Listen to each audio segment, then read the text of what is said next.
Putin's involvement in Syria? You said it was sort of like you saw very little downside. Why?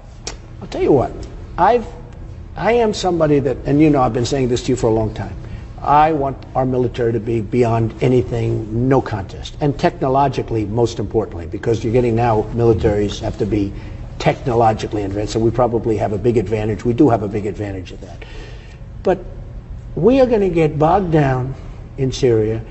If you look at what happened with the Soviet Union in Afghanistan, that's when they went bankrupt. They went bankrupt.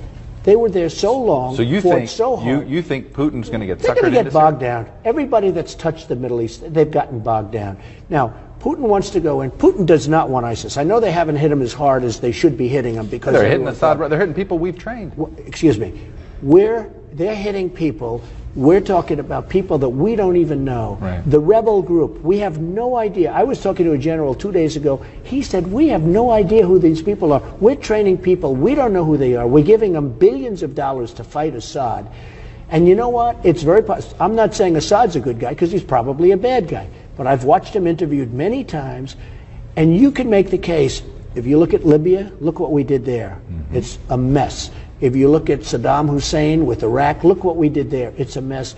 It's going to be the same thing. Do you think the Middle East would be better today if Gaddafi, Saddam, and Assad were sort of, if Saddam and Gaddafi were still there and Assad were stronger? Do you think the Middle East would be safer? It's not even a contest, Jack. It's not even a contest. Iraq is a disaster. And so it'd be better off if Saddam were in charge. Don't forget, ISIS came out of Iraq. Right. It was like the leftovers that didn't get taken care of. Let me button this up. If Saddam and Gaddafi, do you think things would be more stable? Of course it would be. You wouldn't have had your Benghazi situation, which is one thing, which was just a terrible situation. But of course it would. Libya is not even, nobody even knows what's going on over there. It's not even a country anymore. So you welcome Putin's involvement? I like that Putin is bombing the hell out of ISIS, and it's going to be ISIS. I'll tell you why.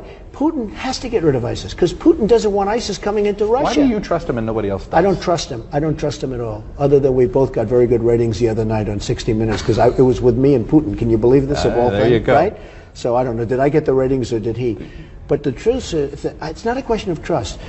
I don't want to see the United States. We've spent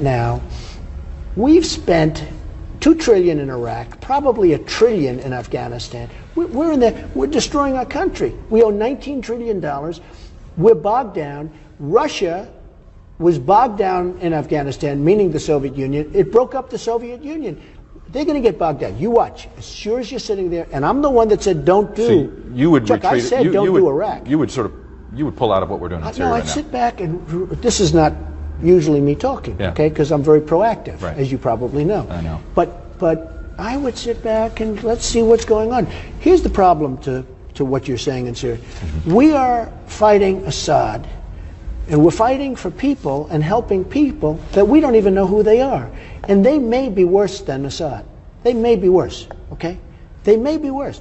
And if Assad never happened, if you didn't have a problem in Syria, you wouldn't have the migration. You wouldn't be talking about all of these countries with what's going on in Europe. And now they're talking about taking 200,000 people that we don't even know who they are and bringing them to the United States. The whole thing is ridiculous. So I'm not justifying Putin. But you watch. He'll get bogged down there. He'll be there. He'll spend a fortune. He'll be begging to get out. Everybody that's gone to the Middle East has had nothing